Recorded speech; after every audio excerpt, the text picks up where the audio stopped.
Hi, I'm Alan Murdoch. For the past 20 years, I've been buying, fixing, and selling properties right here in Southern Arizona. And I want to buy your property. Whether it's a house, apartment, commercial building, or vacant land, regardless of the condition or the situation, I want to talk to you. When you sell to me, I pay cash and it's hassle-free. No repairs, no closing costs, and no commissions. If you have a property you don't want to deal with and you want a quick solution, call, text, or visit selltalon.com. Again, that's selltalon.com. Copper Creek Cookies, Copper Creek Cookies, coppercreekcookies.net. We can print anything on our soft vanilla logo cookies. We deliver them and other sweet treats locally. We are located at 4249 West Ina Road, Suite 121. Call us 520-300-1131. We bake smiles. Copper Creek Cookies, Copper Creek Cookies, coppercreekcookies.net. I'm not going to do a local Marana introduction on this one because a lot of people know who you are already. Just by your face. They've seen you on TV, so I don't really need to be like, hey, welcome. I think people think that we're a lot more recognizable. I know a lot of people recognize me from my voice. Yeah. And not from my face, because what a lot of people would do is they'll turn on the TV in the mornings. Mm-hmm. And they won't watch. They will listen. And so a lot of people would recognize me from my voice, or they would hear me on the radio because we would do those radio spots for a few radio stations in town, and they would hear that. Yeah. So, yeah. Yeah. So you were you were a meteorologist for an organization here. Yeah. I worked for KOLD and KMSB. Came here in June of 2018. Started right during the height of monsoon. It was quite the introduction to Arizona. What'd you think of it? Honestly, when I came here, I was kind of thinking it'd be easy. Yeah. Like, oh, it's sunny, it's Arizona. Yeah, it'll be great. But no, monsoon and Arizona as a whole is actually one of the most difficult places I ever forecasted for because of all of the different microclimates that we have. We have all the mountains, and then we have monsoon, and monsoon is like basically throwing a dart at a dartboard. It might rain here, like who knows? Yeah. And then we have those winter storms too that come through. You've got mountain snow and then valley rain, and sometimes it snows in the valleys. Like it was just something completely different, and I got schooled a few times. Yeah. More than a few times. Yeah. It's an interesting, unpredictable event that happens. Absolutely. You'll look and the sky's clear. Yep. Go jump in the pool, and 5-10 minutes later, you're like, I think we're going to be getting out soon. Right. Yeah. You see those cumulus clouds over the mountains, and you're like, oh, shoot. I got to go inside. Yeah, yep. There's some lightning for sure. And it snowed here in March. Yes, March. I think it was March 2nd because my last day on TV full time was the last day of February. And so I was no longer on TV, and I was walking into my new job, which is downtown in the old courthouse, and there was just a little snowman, and for the nose of the snowman, instead of a carrot, they had to Arizonify it, and it was one of those yellow fruits that come from one of the cactuses here. So I remember that vividly. So you're a new mom. Yes, new mom. Congratulations. Thank you. Charlie is 16 months old now. Yeah. So April 25th she was born. Time flies, huh? Yes, it does, but I will say I do miss my tiny little potato baby. They're Always. So fun and they're so cute. Yeah. But I have enjoyed watching her just like explore everything. Everything is so new, and so the things that become mundane and like annoying to you is super cool to watch through a kid's eye. And I remember saying that even when I was pregnant, I was just most excited to have this little baby and this little kid to show the beauty of the desert, because I'm a big hiker, and so I hiked through my pregnancy, and I hiked this last winter with Charlie on my chest. I had to carry her. So cool. I don't know if she liked it very much. She fell asleep most of the time, but I'm excited as she grows up to continue to watch her really explore. Yeah. Yeah. With you being a new mom, what advice do you have to somebody that's getting ready to be a new mom? Oh my God. We could have a whole podcast on this. Really, for me, the hardest part has been the mental part of it. So when I was pregnant, I dealt with severe depression and anxiety. I would go on the news for 4.5 hours, 5 hours every day and be smiling and happy and blah, blah. And then when I would come home and have panic attacks, I would sit in my closet before I would get ready for work and like try to find a dress that would like hide my belly. Thankfully, I showed small, and so I didn't have a whole lot of comments on my body while I was pregnant. And so for me, that was the hardest part. And that was during pregnancy. And then postpartum, it's just absolutely insane. So give yourself grace and get help when you need help.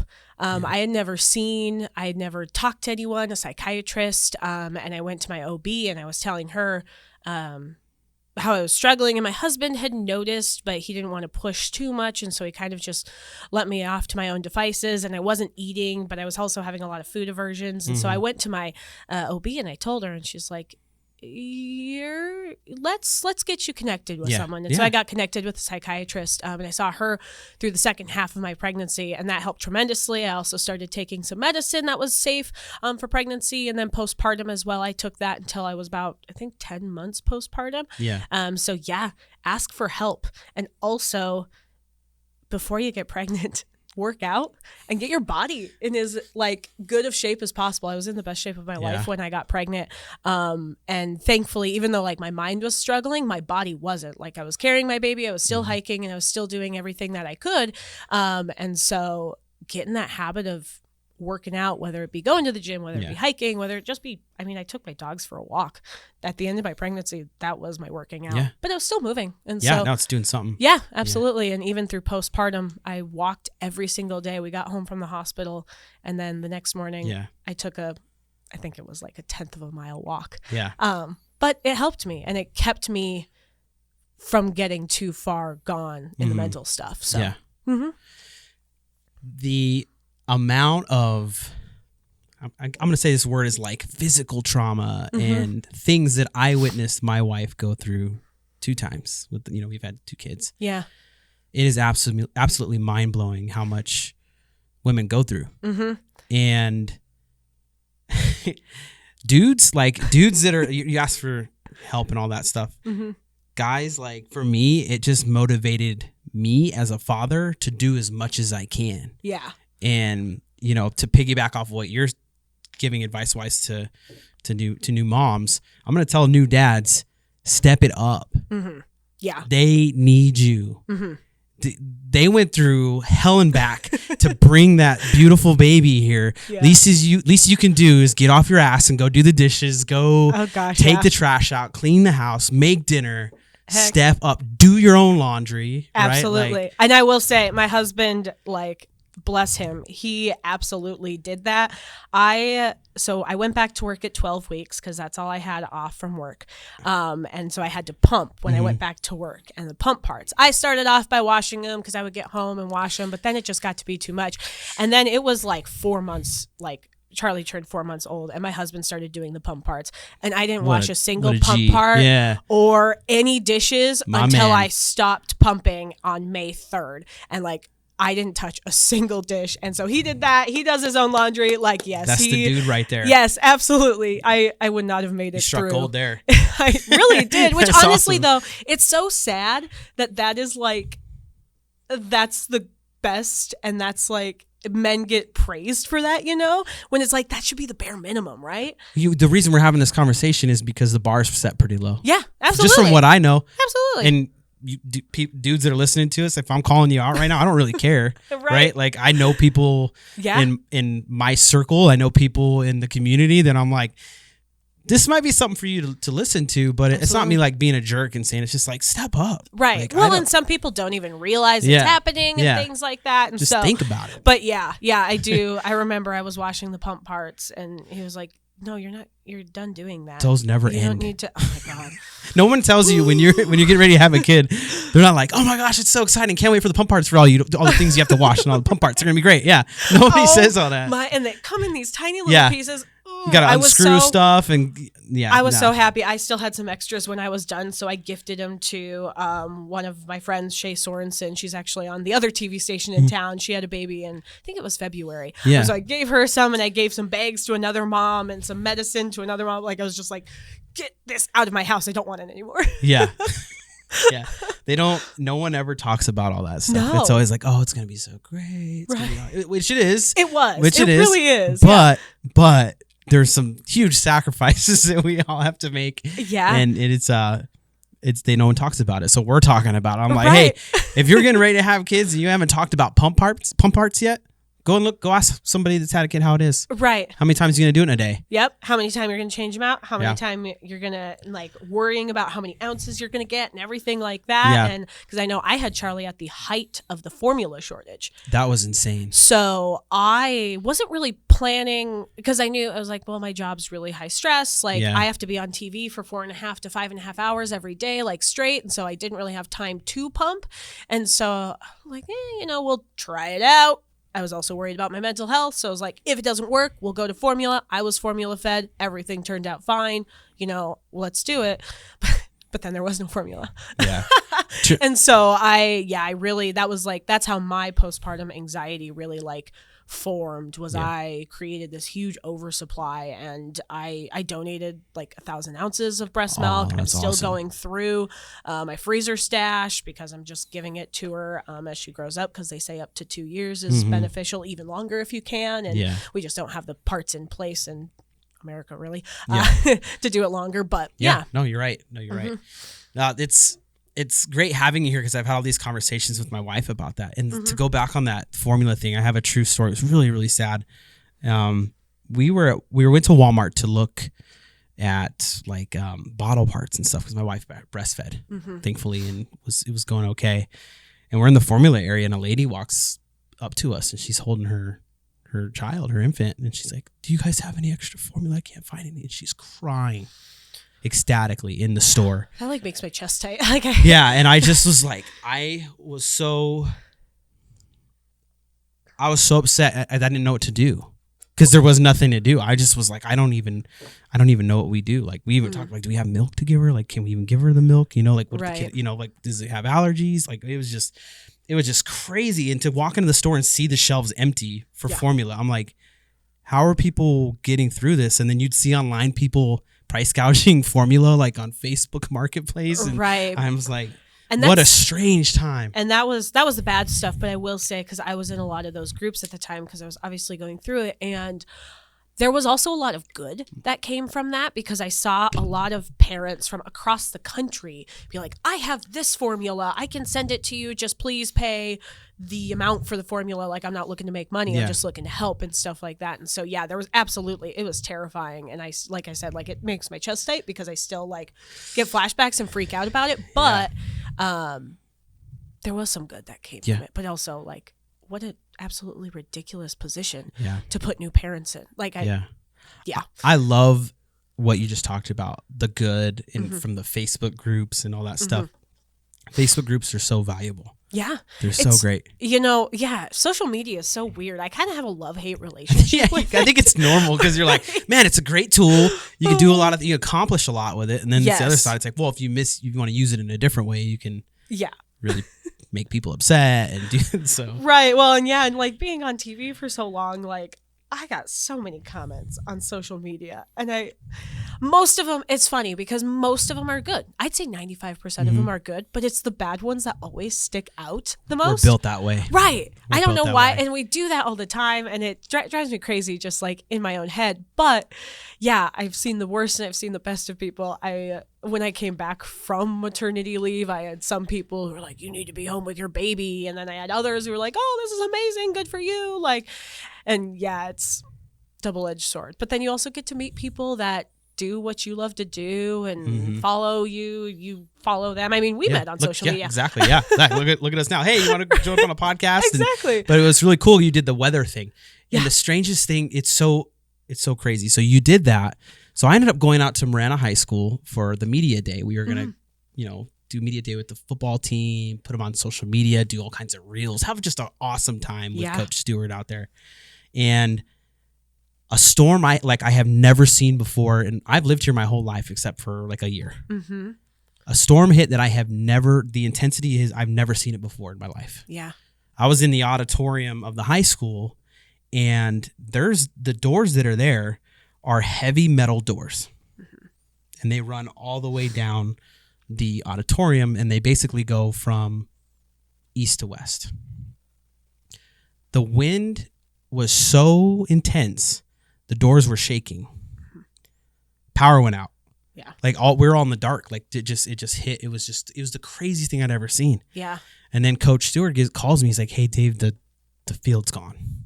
Is that okay? So I was going to ask, is that the one where it was flooded? Mm-hmm. Yeah, it was just like gone. Yeah, and that's brand new field too. Yeah, yeah. And you had posted something like, "Hey, there might be a little uptick in energy or something," and we were like, "Oh," and then that was before the hurricane came, which Hurricane Hillary came that weekend, and then that was I think a Thursday that happened. Yeah. And so I don't get to do as much weather as I would like to. You know, obviously, like before I was. Every single day I would spend minimum an hour forecasting. So I cannot do that anymore because I'm not getting paid to do it anymore. But I like to follow the trends, and I think people always really like the wide view information, like how hot it's been this summer, how many 100-degree days we've seen, how many storms we've seen and stuff. And this summer has been weird. It just seems like not everyone has seen storms, but the storms that have formed have just been stronger. And maybe, that's maybe just me looking from the outside in, but that's what it seems like. You know what, Stephanie? We had a conversation here. We were and with my parents. So my poor parents, man. So that storm hit, they live out in that area when that storm hit, right? Yeah. They're out in Patagonia enjoying themselves, having a good camping. old time. They were on a boat on the lake, and a storm caught them, and hail about golf ball size started coming down while they were stuck on the boat, and my mom was covered in bruises. Oh my gosh, yeah. And they bought a brand new camper, and the skylight and everything, the hail went through the camper. Oh my. Wow. Then they come home from their trip to find their fence destroyed. Oh my. So they're in two different areas in southern Arizona, but they got absolutely wrecked. Right. But we've all been talking, and climate change, it's an argument that can go on for days, and it's politicized, and there's all kinds of stuff behind it. But from what I've seen living here my whole life, something's wrong. Yeah. Something's off. Right. Like the balance is just not quite right. Yeah. It's just, it doesn't feel right. And I don't know. I don't know what it is. I'm not a scientist, or I don't know, it's just but the intensity of things and the heat just feels different to me. I don't know. Well, and so what we're seeing, because obviously we're setting daily high temperature records. Yeah. But especially up in Phoenix, and I'm sure you've all seen those photos of the saguaros that have just collapsed. Yeah. And so what's happening is not only are our daily highs maybe a few degrees higher than they were for longer stretches, the longer stretch is really bad, but also our overnight temperatures aren't rebounding like they used to. And so we just never get the break. You used to be able to probably go outside at 4:35 a.m. and it'd be maybe 65 degrees. Yeah. Well, I don't think we've been in the 60s. No. I mean, I'd have to look, but I don't think we've been there since maybe June. Yeah. We had a really cool start to June. Can't forget that. We were in the low 90s for the first half of the month. And that's another thing. You go for me, I was telling you before the show, I'm kind of a weather nerd. Yeah. And I keep track of a lot of stuff, and I follow different weather folks and stuff. And I watch radar and all kinds of stuff just to see, rotations and stuff, and to connect them to wind damage and whatnot. I'm weird. No, that's fantastic. I love it. Where was I going with this? Oh, with June. So when it snowed in March, I was looking at a pattern, right? It snowed in March. June was significantly cooler than usual. August has been significantly hotter than usual. July, August, and that kind of thing. For me, it's the whole season's concept got pushed back. Yeah. That's what it just if that makes sense. Yeah, the snow was late, and March was late. The heat was late, right? Yeah. Just all this fall's gonna be late. It's everything's gonna. No, I need fall. I'm not trying to. Depression disorder is getting too hard, and I need fall. Well, I told my wife, she's like, "Babe, pumpkin spice is out. Let's go get some." And I'm like, "Look, it's not fall." At all. We're not getting pumpkin anything. I'm it's 110 degrees out. You know what? I used to be like that, but I have a friend. Her name is Nikki Reck. So if you're watching this, Nikki, hello. She is the biggest spooky person, spooky woman, loves pumpkin spice, loves it all. She counts down the days. Her husband told her that she cannot decorate their house spooky season until PSLs come back out, which was, I think, August 24th. Yeah. So I think I'm going to adopt that mentality, because I'm thinking if we decorate for fall, it will the fall temperatures to come, right? Like, hey, we got to do something. I don't have anything. We got to try something. So Yeah. my husband's out of town this week, so I am decorating my house for fall. So Yeah. if you see skeletons on my fireplace and you don't like it, Understandable. don't want to hear it. Yeah. My wife's been trying to enact something like that in our house for a while. She's usually pretty early on things, but I was like, it's 110 out. I can't, like. I get it. I do. I used to be that person. Going back to the weather thing. Okay. Because I'm a nerd. I have a pool in my house. I'm blessed to have a pool and go swimming in it. But for the first time since I've lived at this house, I've lived there since 2018. Okay. Every year, taking care of it's pretty easy. The water temperature this year has been higher than any other year that I've had it. Really? Significantly. Wow. And it stays at about 88 or higher. Yeah. With this temperature stuff. And the algae is consuming the chlorine levels in an amount like I've never seen before. Yeah. Like we're not even swimming in it really because we have the newborn and we just don't have time. Right. And I've had to buy shock and the chemicals have been insane for it. And I'm like, this is weird. Again, right? Like, it's like, this is odd. I've never had to deal with this before. Right. And it's that stretch, right? Yeah. Because for July, we were above 100 degrees every single day for the month. That had only happened one other time. When was that? You know? It's on my video. I can't remember it. I think it was like 1993 or something. I can't remember. Well, we won't quote that. So yeah. give us a break. All right. If we're off a little bit, then right. Yeah. Please don't fact check me.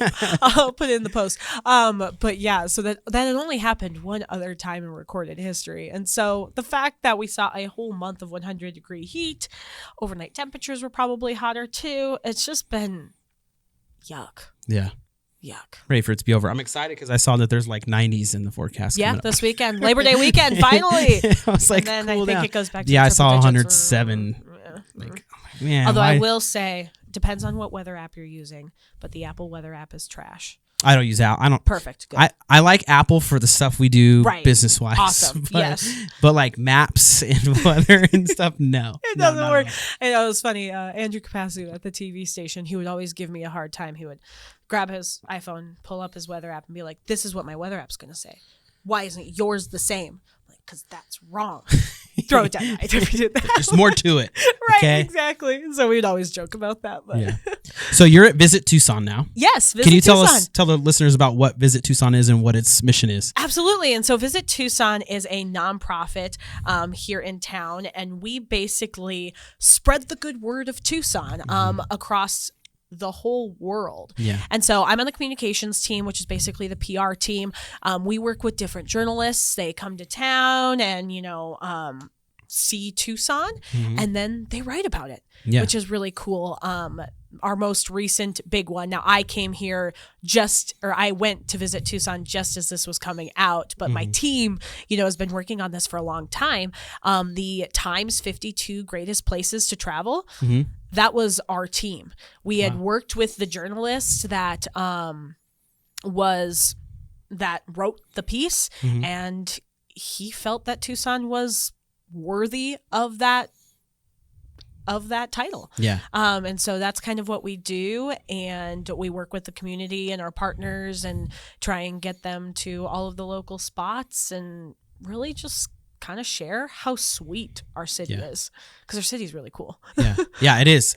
You gotta be from somewhere else or live somewhere else for a little bit to really, really appreciate all the diversity as far as like you said the microclimates and just everything, the landscapes, the differences in them. Like you can just drive an hour and 20 minutes and you're in the mountains. Yes. I know. It's so crazy. So I'm originally from North Dakota. Like I grew up in North Dakota. North Dakota is flat, except for the very southwestern corner where Badlands National Park is. But and as flat as can be. We didn't have any mountains or anything like that. And so driving here, before we moved here, we went from North Dakota to North Carolina on the coast. We lived in Wilmington, and then we drove into town from I-10 through New Mexico. And I remember my husband and I drove in, and we just knew right away that this was like a super special place because we saw all the mountain ranges. You got the huge Catalinas, you've got the Tucson Mountains, the Rincons, the Tortolitas, even you can see Madera Canyon and those mountains down there all the way in Tucson. And so we drove in and we're like, holy crap, this is like this is crazy. And then even coming from North Carolina, I was like, yeah, it was a beach, but no mountains. And so, you can cuss on here if you want to. Can I? Okay. It's not FCC regulated. I think people would be surprised that I actually have a very big potty mouth. Yeah, we try not to, crazy. But every once in a while somebody just drops it, and it's like, well, we don't have to edit it out. No one's gonna come get us. So. Right? Yeah, I'm so used to TV. Yeah, you're not say anything. No. Oh, dang nabbit. Yeah. Yeah, no, it happens on here. And you're like, oh well, okay. We just got to mark explicit when we post it. You know what I mean? But yeah, no, it really is. It's really awesome. Have you been to Sedona? Yep, been to Sedona a few times actually. That's where my husband and I celebrated our first wedding anniversary. Oh, great, yeah. Because, we got married right before we moved here. So in April of 2018, we got married in North Carolina. Mm-hmm. Then we moved here in June of 2018. And so, it was very quick turnaround. But we went there. And then I've done a couple solo trips up there as well. I'm kind of a loner. I don't think people would really expect that, but I love my alone time and I love hiking. So hiking alone, I did bring the dogs. I did a few hikes up there by myself. So it's that's one of my favorite spots. I know. It really is. And it's just, I like to go in the winter during the week because then there's nobody there. Yeah. Because on the weekends, it just gets too crazy nowadays. And I remember I did go in June of 2021 because it was right before I got pregnant. And I went during the week, but there were so many people that were there. And I was coming down off of Cathedral Trail.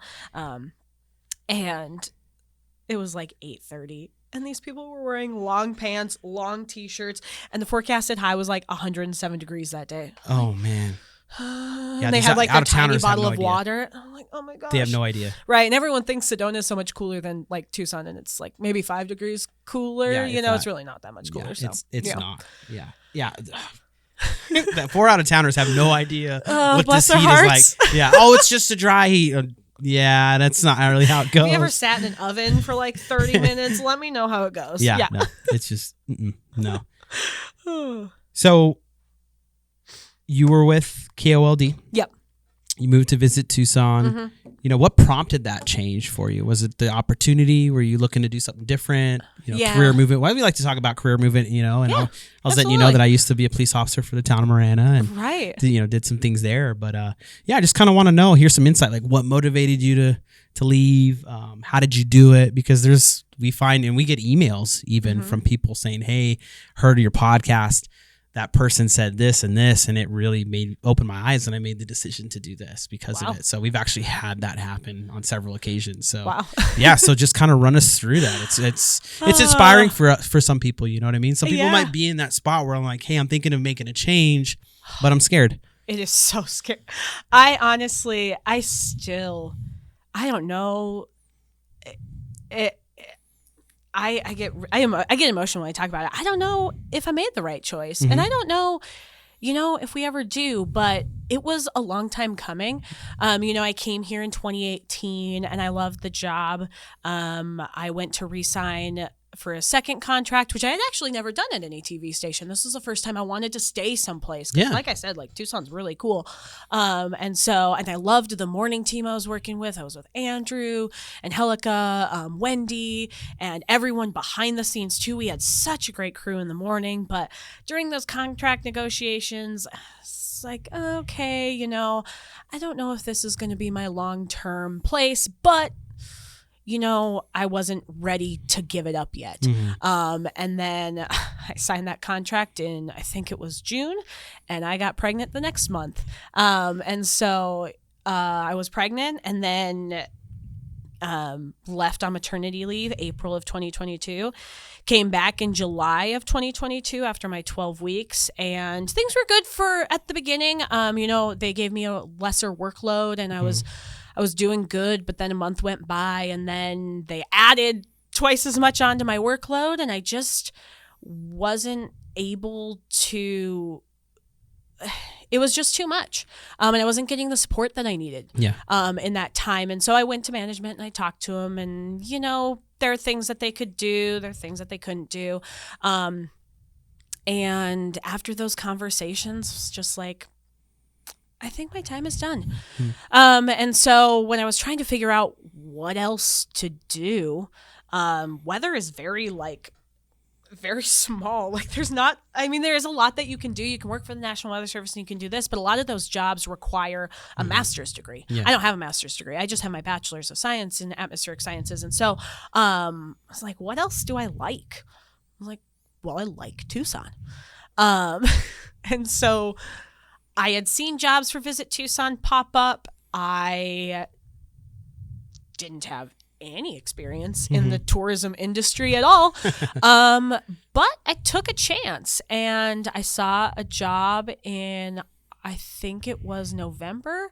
Yeah. And it was the director of, not director. I know it was the step above me where I am right now at Visit Tucson. And I reached out to the director of communications on LinkedIn. I sent her a cold call. I was like, hi, my name is Stephanie Waldref. I see that you have this position posted. Here's my resume and my cover letter. Please consider me for this position. And she messaged me back and I got an interview. There you go. And I was like, yeah, this is sweet. I'm so excited. The ladies that work at Visit Tucson in my department, so nice, so fantastic. And I was really excited. I didn't get that job. That was in December. I was pretty upset and I was disappointed, but I was like, okay, keep on chugging along. Yeah. I had a couple other interviews. I had like a sales interview and things like that. That didn't feel right. Then another job came open at Visit Tucson. And so I messaged her again. I was like, hello, remember me? Please hire me. Remember me? Okay, I didn't say that. A little better, but like also like, hello, sliding into her DMs basically. And I interviewed for that job and they told me, they were like, you're probably going to be a little bit overqualified for this job. And I was like, that's okay. I was like, I really need a break right now. I have been so stressed. I was doing the job of like 3-4 different people at the TV station and those hours are insane. Yeah. Waking up at 2 a.m. every day. I saw you post something about that and I was like, 2 a.m.? Yeah, it was rough. And so I was like, okay, let's do it. Yeah. And so, I put in my notice. I gave the TV station about a month. I did work some weekends for them through the month of April because, they were short-staffed when I was there. Yeah. So they were more short-staffed when I left. And so I worked some weekends for him to help my weather team because the weather team at KOLD as well, like Aaron Christensen, Mallory Schnell, who took my position, Allie Potter, she's fantastic. All of them were fantastic. And so I didn't want to leave them in a lurch. Yeah. Then I started working at Visit Tucson and I almost quit after 3 days, actually. Oh, really? I know. I weren't expecting that. Well, I went literally Tuesday a.m., February 28th, I was on TV. And then March 1st, I started my new job at Visit Tucson. Wow. Quick transition. A quick transition indeed. And so I was used to seeing my baby for hours and hours. Now, granted, it was exhausting because I would either get off at 10:30 or 12:30 and then be with her the rest of the day until she went to bed at like 6, 7 p.m. But I saw her so much. Well, then I go into this new job. It's a normal office job, 8 to 5, and I didn't get to see my baby at all. Yeah. And I picked her up from daycare, which she never slept at daycare. That girl can fight sleep harder. I hope she puts that stubbornness to good use when she's older, but that's a conversation for a different time. She would never fall asleep, and I picked her up, and she was just in hysterics the first 3 days. And I was like, I can't do this. Yeah. I'm going to quit. So that weekend, my husband and I talked about it. We looked at the finances and things like that. And he was like, you didn't quit your job at the TV station to not see your kid and to be miserable. So, and it wasn't anything that Visit Tucson did. It was just change. It was a lot going on. It was a lot. It's yeah. hard. And, I hadn't done anything other than TV ever. And so it was a lot. And I remember I went to my manager's office that Monday. Well, she asked me, she came into the office and she asked me, she's like, how you doing? And I started like tearing up. And she was like, hold that. I have a meeting that I have to get to, but we will let's meet this afternoon. Yeah. And so we met that afternoon, and I told her, I was like, I started crying. Ever since I had a baby, I cry all the time now. Never used to cry. It changes you. Man. Hey, it changed. I had a daughter, it changed my whole world. My whole outlook in life changed. So don't even sweat it. Yeah. But I went into and I started crying, and I was like, I can't do this. I was like, I don't get to see my kid anymore. And like, I don't get to. And she's like, well, what do you need from us? And I was like, whoa. I had never received that response from a manager before. They were always like, well, that's your job. Deal with it. Yeah. And she was like, you can come in earlier. How about 7 to 3:30? You don't need an hour lunch. You can take a half-hour lunch, 7 to 3:30. And that was that Monday. That next Tuesday, I came in 7 to 3:30, and that's what I've been doing ever since. Nice. So yeah, I was just like in shock. I had never had that, and then I get to work from home 2 days a week, which helps a lot too. And yeah, it's been really.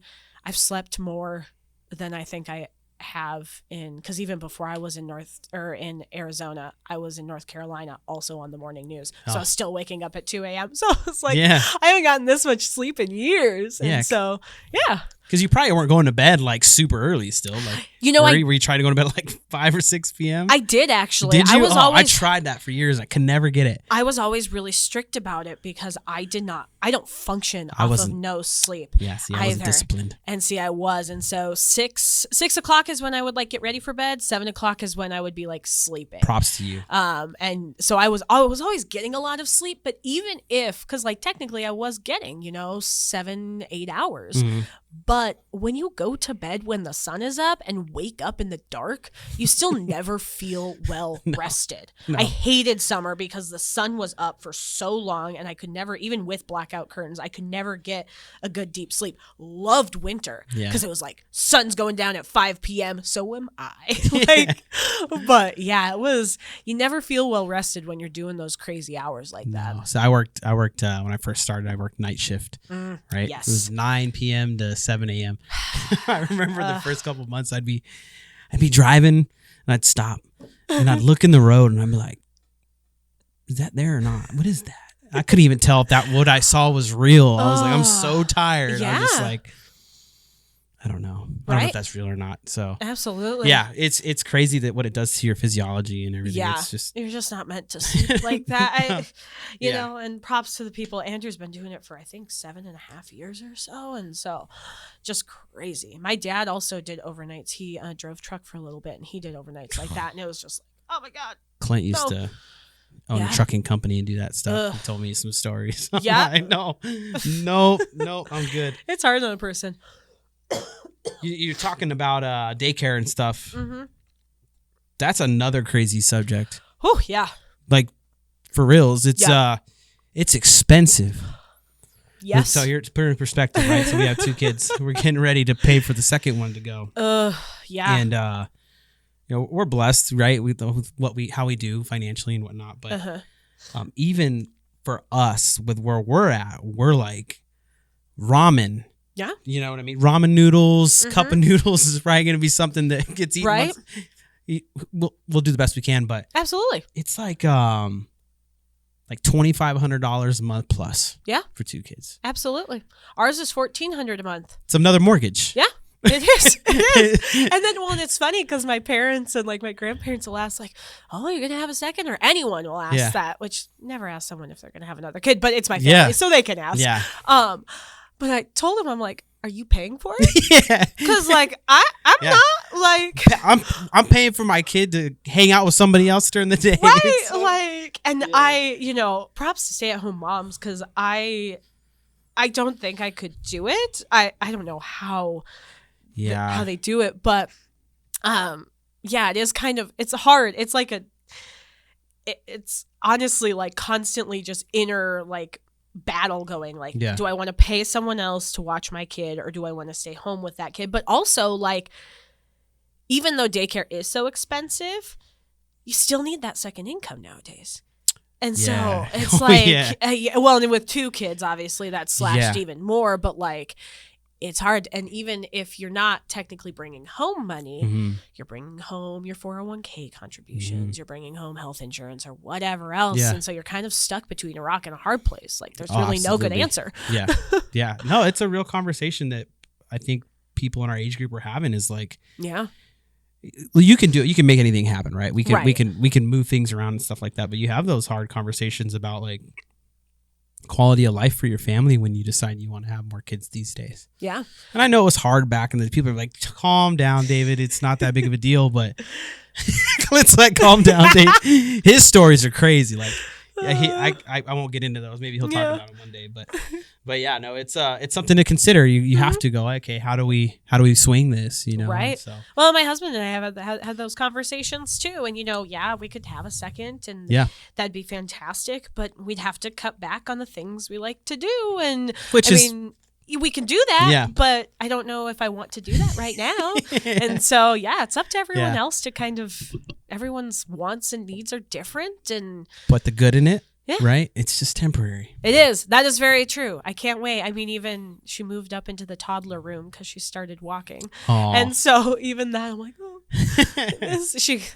Charlie started making a ruckus in the infant room because she was in there for a long time because she's a late walker. She's 16 months she just started walking, which I'm told is good because once they start really walking, it's like, watch. Like, oh yeah, nope. Get your Nikes on or whatever you're wearing because you're gonna be trying to track them down. Right, exactly. Where was I going with that?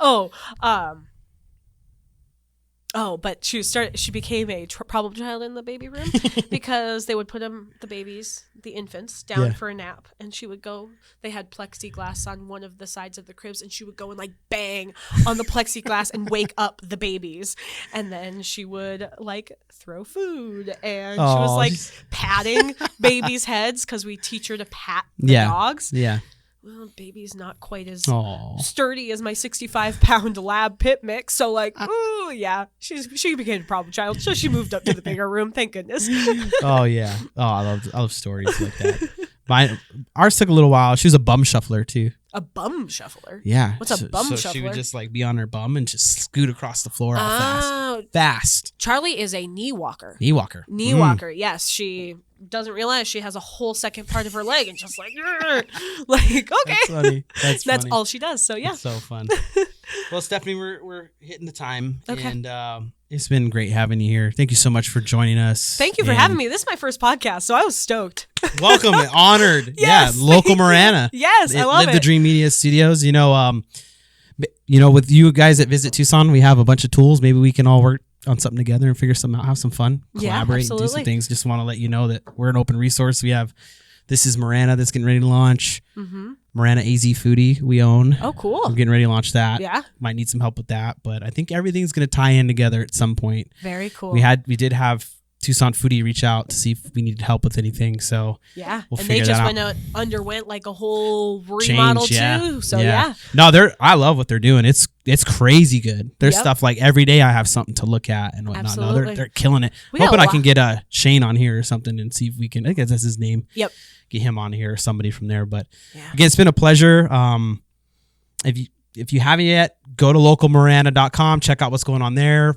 Subscribe to our podcast. Follow Stephanie on social media. Waldref weather. Yeah, we've done a couple things on there collaboration wise. You'll see some reels and reach out if you have any questions about the weather. Maybe she can answer them. I had a couple today. So. Heck yes, please do. I love that is the one thing I miss most about TV is I literally got paid to talk about the weather, and now I really, really miss that. So if you've got a weather question, nothing is a stupid question. Yeah. I might not be able to answer it, but I can try. I can find someone that can. Yeah. So how do folks help out with Visit Tucson? What can they do? Really just sharing your experiences in the city. I don't do the social media, but our social media guy, he's fantastic. If you tag him, he'll share it in the stories or maybe on the timeline and stuff. Share, and see what sticks. That's awesome. Yeah. Thanks again for being here. Thank you so much. All right. We just want to shout out to a couple of our sponsors. Main one, selltoallen.com. If you're looking to sell your house, go to selltoallen.com. See if he can help you, him and his team. Another one is coppercreekcookies.net. If you're looking for some good cinnamon rolls and logo cookies, they are delicious. Reach out. Yeah, you've had some. We got a surprise for you after the show.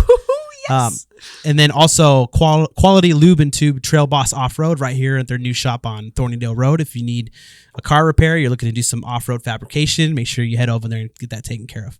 Thanks again.